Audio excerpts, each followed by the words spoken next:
The call came at 7:14 on a Tuesday morning, and I remember the exact time because I was standing in the kitchen watching the coffee maker finish its cycle when my phone buzzed on the counter. My name is Marcus.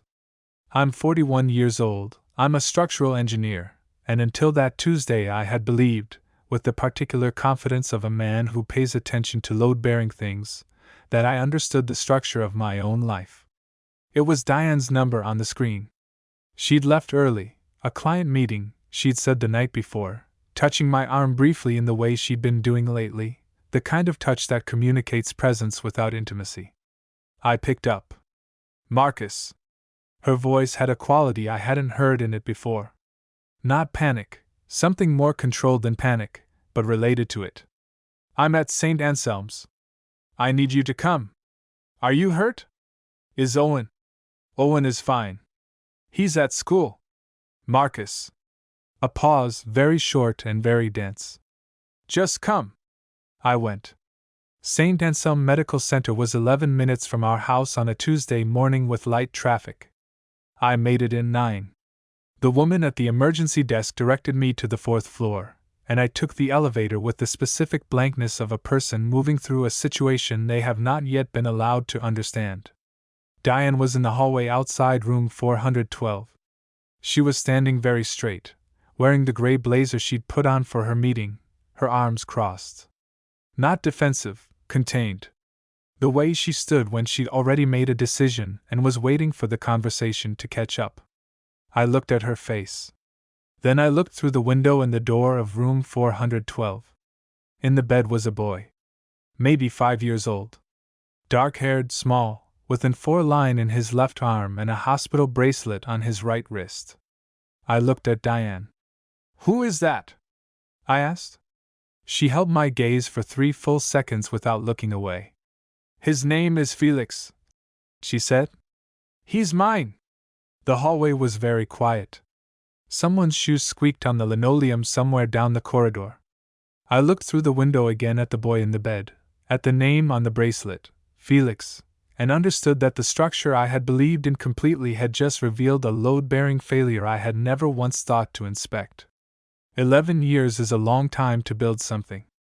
Long enough that you stop seeing the individual components and start seeing only the whole, the habit of a shared life, the comfortable compression of 2 people's schedules and preferences and minor irritants into something that functions. Diane and I had met when we were both 30. She was working in pharmaceutical sales, sharp, efficient, good at reading rooms and people, the kind of woman who remembers what you ordered the last time you were at a restaurant and knows it means something.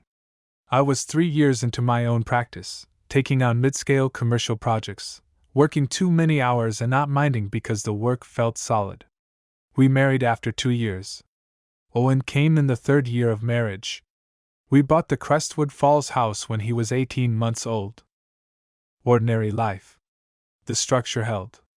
But I'd been an engineer long enough to know that structures fail along lines that were always there, stress points that looked fine under standard loads, invisible until the load changes. The changes were small and started maybe 2 years ago. Diane had always traveled for work, quarterly, sometimes more. The travel increased. She explained it simply, a new regional account, clients in Columbus and Cincinnati, the kind of expansion that required more face time. I accepted this. I was good at managing Owen's school schedule around her trips. I cooked dinner 4 nights a week. I was, by every observable measure, a functioning and supportive partner. What I was not was attentive in the specific way that matters, not to the content of her explanations, but to the texture of them. The way she answered questions a half-second faster than the question warranted. The way she'd look slightly past me when she described who she'd had dinner with. The way she charged her phone in the kitchen at night rather than on her bedside table, which she'd done for the first 8 years of our marriage without variation. I noticed these things in the peripheral way you notice something at the edge of your field of vision. I didn't turn my head. Looking back at that period, the phone charger is the detail that stops me. 8 years of the same habit, then a change, no explanation, no comment, just the phone moved to the kitchen as if it had always been there. I registered it the same day it changed. I thought odd. And then I thought about something else. That is not a small failure of attention. That is a choice to look away from something that had already made me uncomfortable. My colleague Reston noticed before I did, not the specifics, but the shape of something. We were having lunch in March, a year and a half ago, and I mentioned that Diane had been traveling more. Reston, who'd been through his own marriage collapse 4 years earlier, looked at me with an expression I didn't correctly read at the time. "Does she seem different?" he asked. "Busier," I said. He nodded and moved on to something else. I didn't ask what he'd meant. I told myself he'd meant nothing particular, that Reston had a tendency to project his own experience onto other people's situations. I told myself this because it was available, and because the alternative cost more than I was ready to pay that afternoon over lunch. Our neighbor Val had a different kind of signal. She and Diane had been friendly for years, the kind of neighborly closeness built on shared school pickup schedules and occasional wine on one porch or the other. In October, about 18 months before the hospital, Val's warmth toward me had shifted slightly. Not coldly, she was too careful for that. But with a quality of consideration I hadn't asked for, the way people treat someone who is about to have a hard time without yet knowing it. I didn't read that either. Owen was 9 by then, in 3rd grade, obsessed with building things, Legos, primarily, elaborate structures that covered his bedroom floor in a way that was both exasperating and quietly satisfying to me. He was a good kid. Methodical. He had Diane's ability to focus and my tendency to work in silence. He had started asking, occasionally, why Mom was gone so much. "She works hard," I told him. "Same as I do." He accepted this. 9-year-olds are trusting in the specific way that breaks your heart in retrospect. The suspicion, when it arrived in a form I couldn't redirect, came through Owen. He came home from school on a Friday in April, 8 months before the hospital call, with a drawing he'd done in art class. Crayon, as expected, a family portrait of the type 3rd graders produce, 4 figures labeled Mom, Dad, Owen, and a 4th figure smaller, in the lower right corner of the paper. "Who's that?" I asked, pointing to the 4th figure. Owen looked at the drawing. A beat, the kind of pause a 9-year-old makes when he's deciding whether to repeat something he wasn't sure he was supposed to repeat. "Felix," he said. "Mom's other boy." I sat very still. "Where did you hear that name?" I asked. Owen shrugged, the whole shoulder shrug of a child who has said something and is already moving on. "Mom was on the phone. She thought I was asleep." I put the drawing on the kitchen table and looked at it for a long time after Owen went to his room. Mom's other boy.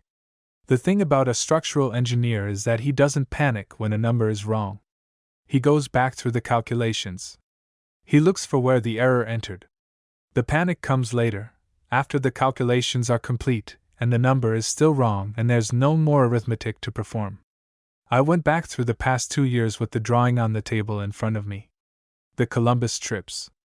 The phone charger. The way Diane touched my arm, present without intimacy. The way Val looked at me. The way Reston had asked does she seem different, and received busier as an answer. A name. I did not confront Diane that night. I told myself I needed more information. The truth was more complicated. I needed time to build the case fully before I had to accept what the case was going to prove. That's when I first started to understand something I hadn't had language for, that my patience had always functioned as a form of avoidance. I called it thoroughness, wanting to be certain before I said anything. But certainty in this context was never really the goal. The goal was to postpone the moment when I could no longer pretend the number might still come out right. I hired a private investigator. His name was Dale Mercer, a former insurance investigator operating out of Indianapolis, referred to me by a contact in my professional network, discreet and methodical in the way that serious people are. I gave him Diane's work schedule, her phone number, her car make and plate. I gave him 3 months. What he gave me back was precise and devastating in the way that precision always is when the subject is something you loved. Diane had been driving to a suburb of Columbus, Westerville, on approximately every third of her client trip, Visits. She was spending time at an apartment building on Elm Ridge Drive. She was visiting a unit registered to a woman named Carla, who Mercer eventually identified as Diane's college roommate. Carla's apartment was the access point. The boy, Felix, was being cared for there during Diane's Columbus trips. Felix was 5 years old. Born 6 years ago, within the first year of Diane's increased travel schedule. Conceived by the math that I did 3 times before I accepted it, approximately 6 years and 9 months ago, at the 2-year mark of our marriage. I sat with Mercer's report for 4 days. Then I called Greg Hale, a family attorney in Indianapolis. I made an appointment. I did not tell Diane. I was still living in the house, sleeping in our bed, eating dinner at the same table, helping Owen with his multiplication drills. The ordinary life continuing on its surface while I worked below the surface, in the way I knew best, methodically, quietly, without announcing what I was building. Mercer provided photographs, exterior shots of Diane entering and leaving the Elm Ridge building. A photograph of the boy from a distance, at a playground adjacent to the building. Dark hair, slight build. He looked like Diane. He did not look like me. I asked Mercer to find the father. He came back with a name in 11 days, a man named Patrick, 39, a pharmaceutical sales regional director based in Columbus, which clarified, with a specific cruelty, how Diane had met him. Same industry, overlapping territory, the kind of professional proximity that generates exactly this kind of collision. Patrick and Diane had apparently ended their relationship at some point in the past 2 years. Mercer found no evidence of ongoing contact beyond what appeared to be co-parenting coordination. The affair itself seemed to be over. This was a red herring I had not anticipated. I had been building a case premised on a continuing affair. What I found instead was something structurally different. A woman who had ended the affair but maintained the secret. Who had stayed in the marriage, was apparently committed to staying in the marriage, and had been managing a parallel life not out of current desire but out of, what? Fear of consequence? Inability to find the moment? The accumulated weight of a lie that had grown too large to put down. I didn't know yet. I didn't ask, because I wasn't ready to ask. That recalibration took me a week. I'd spent months assuming I was looking for evidence of a current betrayal. What I found was evidence of a historical one, with a permanent consequence. The difference matters enormously, though I couldn't have explained why it mattered to me at the time. Maybe it's that a current affair offers a clear villain. A past one, already over, already grieved by the person who committed it, is harder to hold. The structure of my anger had been built for one thing. It had to be rebuilt for another. I met with Greg Hale twice before the hospital call. He walked me through the options with the precise, undramatic tone of a man who has explained these things many times. I had grounds. The concealment of a child, regardless of paternity, constituted a significant breach of marital trust with legal implications. My financial exposure was limited, since Felix was not my biological child. Owen's situation was straightforward. The house, acquired jointly, would require negotiation. Greg asked me one question I wasn't expecting. What do you want the outcome to look like? I sat with that for a long time. I told him I didn't know yet. Then the hospital called. Even now, the sequence of those 2 days sits in me with a particular clarity. I had spent 7 months gathering information in secret, building toward a confrontation I would control the timing of. And then the situation took its own timing. Felix had been admitted to St. Anselm's with pneumonia, a sudden illness, a frightened child in a hospital 40 minutes from home, and Diane had panicked and called the person she still, despite everything, considered her emergency contact. Me. There's something almost unbearable in that. She called me. We stood in the hallway outside room 412 for what felt like a long time. I looked at Diane. She looked back at me. Her eyes were steady, not defiant, not pleading.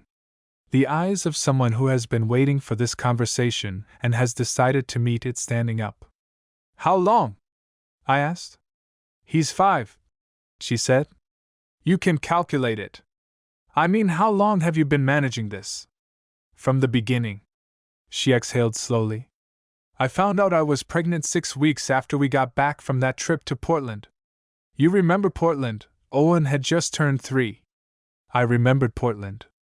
I was going to tell you, she said. I made that decision and then I unmade it about 40 times. I told myself I'd figure out a way. You told yourself, I said. She stopped. You told yourself, I said again, not louder, just more precisely. For 6 years. You made a unilateral decision about what I got to know about my own marriage, and you maintained it for 6 years. Yes, she said. There was no performance in the word. No attempt to soften it. Patrick, I said. Her jaw tightened, the first involuntary reaction. You hired someone. I'm an engineer, Diane. I don't make structural decisions without data. She looked at the window, at Felix in the bed. He'd fallen asleep, his small chest rising and falling. He doesn't know about you, she said. He thinks his father is Patrick, which is the truth, genetically. I didn't. I never told Felix he had a stepfather he didn't know about. Generous, I said. She flinched. I hadn't intended the word as a weapon. It landed as one anyway. We stood in the hallway for a while longer without speaking. A nurse passed between us. Someone's visitor walked by with a coffee cup. The ordinary operations of a hospital, moving through the corridor while Diane and I stood on either side of 6 years of concealment. What do you want? I asked. It was Greg's question, redirected. She looked at me. I want to come home, she said. I want to find a way to. Tell me the rest first, I said. All of it. Patrick. When it started. When it ended. Why you stayed. She told me. She was thorough and specific in the way she was always thorough and specific, even now, even here. The affair had started at a conference in Chicago, lasted 14 months, ended when she told Patrick she was pregnant, and he made clear he considered himself minimally involved. She had made the decision to have Felix independently. She had arranged Carla's involvement, Carla, who had known from the beginning and kept the secret, one more person in the architecture of concealment that had been operating inside my marriage. She had stayed because she loved me. She said it plainly, without the inflection of defense. I stayed because I loved you. She had also stayed because she was afraid. She was aware those two things were not mutually exclusive. I listened to all of it. When she finished, I looked at her for a long moment. Go back in with Felix, I said. Make sure he's okay. I'll be in the waiting room. I walked to the end of the hallway. I found the family waiting area, beige chairs, a TV on mute, a window overlooking the hospital parking structure.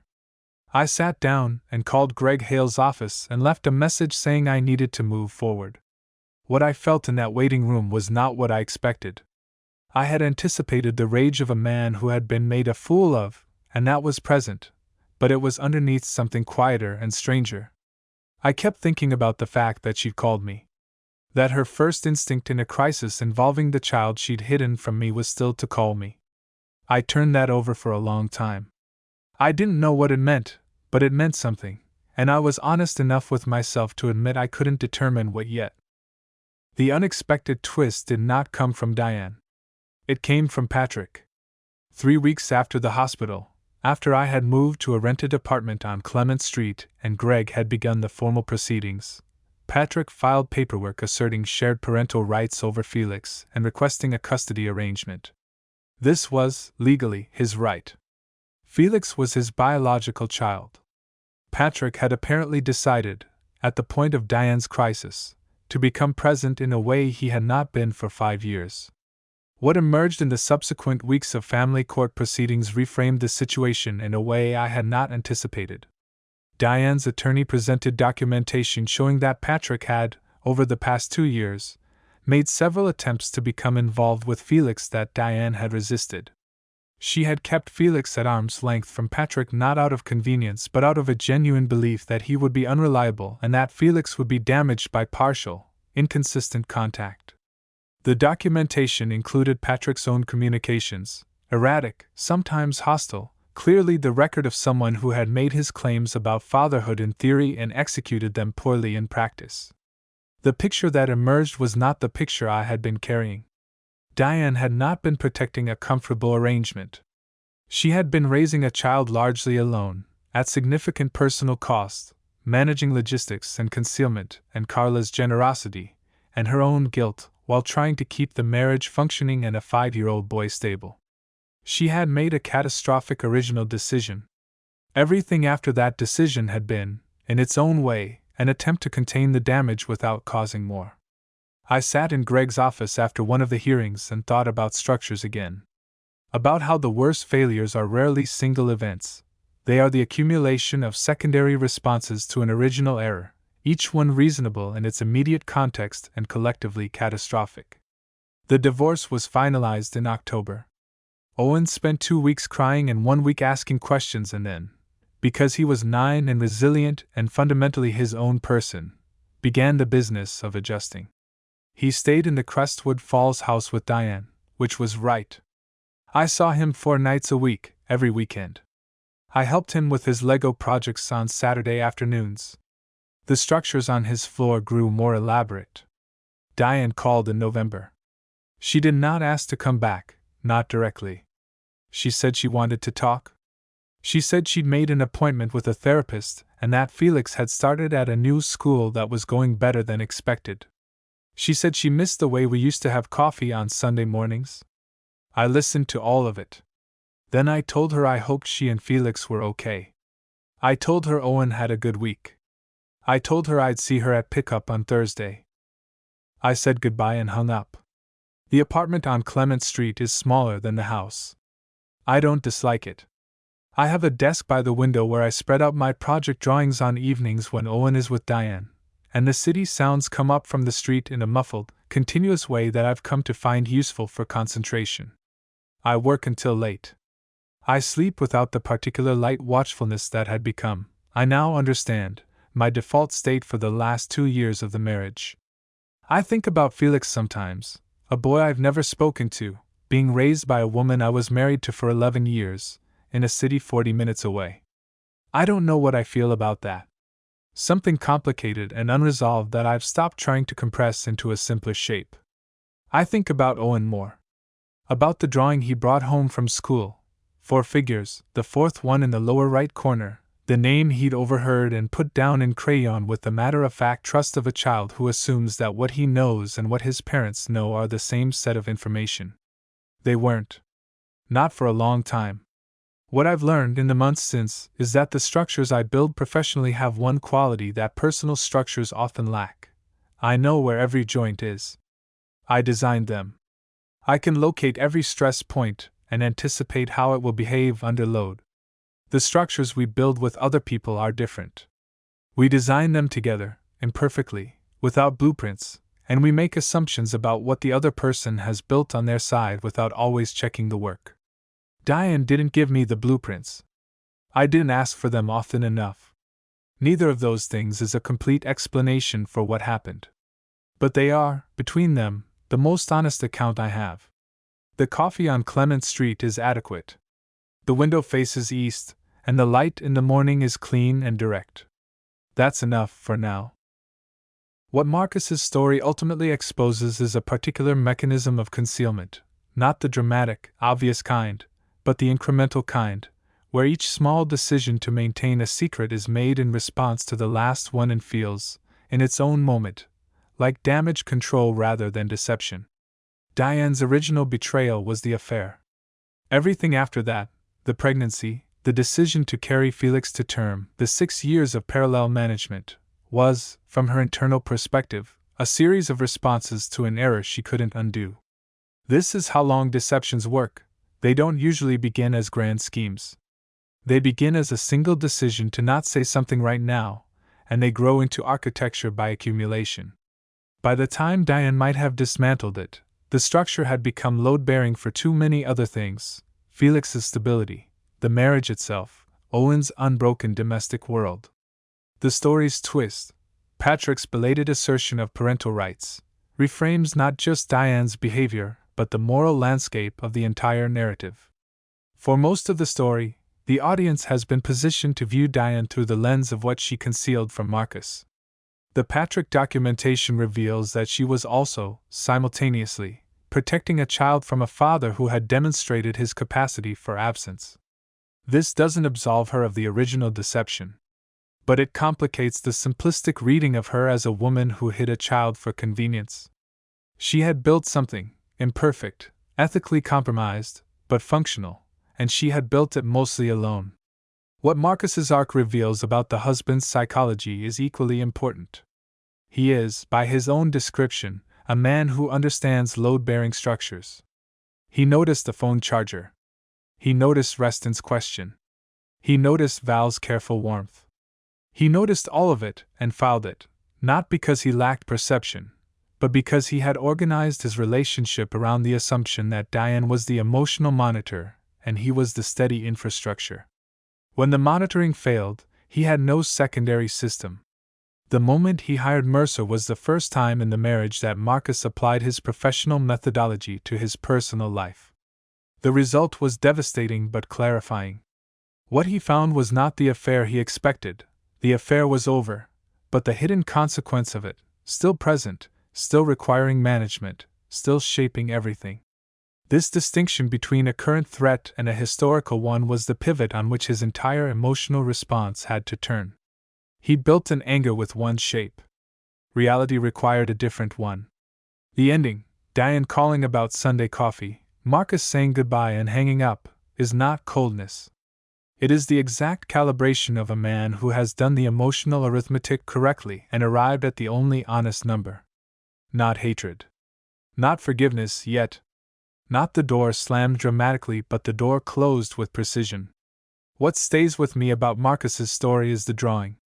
A 9-year-old boy, doing what children do, putting down in crayon everything he understood about his world, and including a figure that his father hadn't known existed.